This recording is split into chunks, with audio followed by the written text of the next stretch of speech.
And now, the general weather around Alaska. There's a flood warning out for flooding due to the heavy rains for Jordan Creek, Montana Creek, and Aku Lake until 10 a.m. Friday. And that's in the Juneau area. Looking at the Jordan Creek chart here, you can see it gets up into flood stage here and then drops back down a little bit. So that's until about 10 a.m. Friday morning, and possible inundation of structures near Jordan Creek. And then we have a flood advisory out for, again, due to the heavy rains for Falls Creek near Petersburg. Petersburg picking up about 2.5 inches of rain in the last 24 hours, while Juneau had about 2 inches in the same time period there. And this is out until 4 p.m. Friday for possible minor flooding in low-lying and poor drainage areas. And from there, we'll look at the morning chart here, and there still remains flood watch out through Thursday afternoon here Friday afternoon for the northern 2/3 or so of the southeast coast there for the heavy rains that should start tapering off, becoming lighter here overnight tonight after Sitka picking up over 4 inches of rain in the last 24 hours. And from there, looking at satellite imagery, here's a band of moisture, good fetch coming from south to north here, slowly sliding eastward, but laying down a good amount of rain over the central and northern panhandle with lighter amounts, but still pretty significant, over 1/2 inch down toward Dixon Entrance in the last 24 hours. Lighter amounts here for Yakutat and the North Gulf Coast. Upper level trough here, bringing the heavier rains across south central Alaska overnight last night and into early this morning. Moving off and weakening, allowing higher pressure here and clear skies to move into Cook Inlet, Kodiak Island today. And then the next system out here pushing wind and rain into the Pribilof Islands. Light rains by comparison to what the southeast coast had, about 2/10 of an inch in the last 24 hours at St. Paul. This did bring about 1/2 inch of moisture to the Adak-Atka area with gusts of 40-45 miles an hour there. Wet conditions spreading into the Alaska Peninsula. Areas of light snow falling across the Brooks Range today, and that pattern extending back toward the Arctic coast. Rolling this through again, you can see this system mostly pushing off to the east here, moving a little slower in this area. This will weaken considerably overnight tonight and tomorrow as it tries to approach the coastline. Otherwise, right through here, the main frontal position at mid-afternoon today, breaking out there for the central western Aleutians behind the front, and some breezy conditions moving into the eastern Aleutians. And again, the Pribilof Islands today. High pressure along the eastern Bering Sea, right along the southwest coast there, beginning to clear it out here. Bristol Bay, clear skies this afternoon, gusty northwest winds Kodiak Island with dry conditions all the way up into the northwest interior, and some areas of moisture there.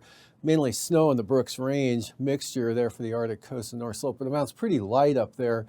And moisture shifting eastward here. Showers, Copper River Basin up into the 40-mile country there. And then this slow-moving front bringing the heavy rain to the southeast coast. This system dropping southeastward. That's why it cleared out over Kodiak Island after some rain earlier today.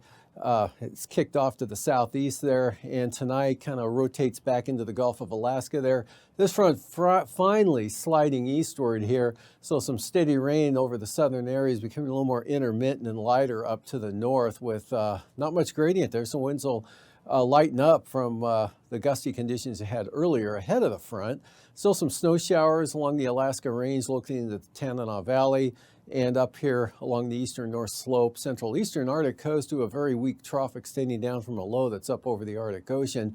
But high pressure, light winds, much of the northern and interior areas right into Cook Inlet. Just variably cloudy skies to mostly clear tonight. Staying mostly cloudy with diminishing showers for the Copper River Basin.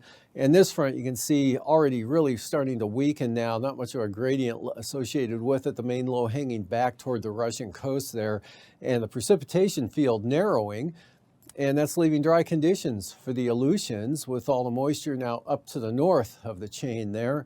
And looking at Friday, this front just washes out along the southwest coast here with maybe some light rain in along the Yukon Delta coast, Tuksuk Bay, the Makoriuk, up to St. Lawrence Island, extending down to the Alaska Peninsula, but rainfall amounts quite light with this. And then showers north of the Aleutians, so look for partly sunny skies with light winds there from about Nikolsky westward to Chimie-Attu, partly to mostly sunny here. Central western part of the state, definitely south central Alaska, seeing a lot of sunshine tomorrow. Kodiak Island, Bristol Bay, sun breaking out over the Copper River Basin. Still some shower activity here over the eastern interior, and still a chance of snow with that weak trough along the central and eastern Arctic coast. And another trough, this low here, kind of pushing in toward the coast now, so that's going to bring kind of an enhancement to the rain and showers to the panhandle, but much lighter than what you saw with the original front, which is now pushed off to the east there into Canada. And looking ahead to Saturday, first day of the weekend, weak low pressure hangs in the Gulf of Alaska here. That'll keep a chance of rain along the North Gulf coastal areas south of Prince William Sound. Risk of a shower over the mountainous terrain of the Kenai Peninsula, but just a very slight chance. Trough keeps it showery here over this panhandle. Lots of sunshine over the interior with dry conditions, maybe a few showers up here, Eagle northward over toward Old Crow. And this low south of St. Lawrence Island will keep it kind of unsettled there down along the southwest coast with some light precipitation, showers, light rain, fog, drizzle, that sort of thing, all the way down to the Alaska Peninsula. The Aleutians, though, looking pretty good with light winds. Next front probably holding off until it pushes into Chimie-Attu. Saturday evening, lows tonight, 40s to lower 50s over the Bering Sea and the Aleutians. 20s here from the Brooks, actually from the Tanana up into the Kobuk-Koyukuk Valley, 20 to 25 for the Brooks Range, and then lower 30s for the Arctic coast. Some areas dropping in the upper 20s. And 30s, southern Alaska here, near 40 along the coast, 37 for Kodiak, in the 40s for the southeast coast. Highs tomorrow, mid-50s, lower to mid-50s for the Panhandle, lower 50s, south central Alaska to Kodiak Island, near 50 in Bristol Bay. Otherwise in the 40s here, all the way up until you get to the Brooks Range, 30 to 35 for the highs, mid-30s for the Arctic coast, in the 50s for the Bering Sea and the Aleutians. And then the lows following morning, we've got 20s here, Tanana Valley northward to 20 to 25 for the Brooks Range, and in the 20s to lower 30s from the north slope out to the Arctic coast. Those are the 40s for the southeast coast, and 40s also here for the Alaska Peninsula and the Aleutians. And then the highs, lower 50s, Bristol Bay, near 50 for the Yukon-Kuskokwim Delta areas, and in the 50s, some cases upper 50s for the southeast coast, and lower 50s again, south central Alaska, near 50 in the Copper River Basin, 40s over the central interior, lower 30s in the Brooks Range, all the way out to the Arctic coast.